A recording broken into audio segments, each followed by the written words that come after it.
Here's an HFA Mini cleaning tip.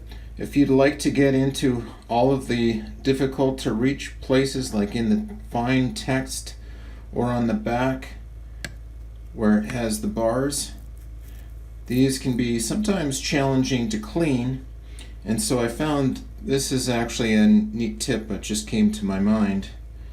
And what you do is put an old head on your ultrasonic toothbrush and put some apple cider vinegar in a container and place that apple cider vinegar on your toothbrush head and let the brush do the work for you. This is a perfect way to clean away any grime, amino acids, even in the tiniest of places. Just let the brush do the work.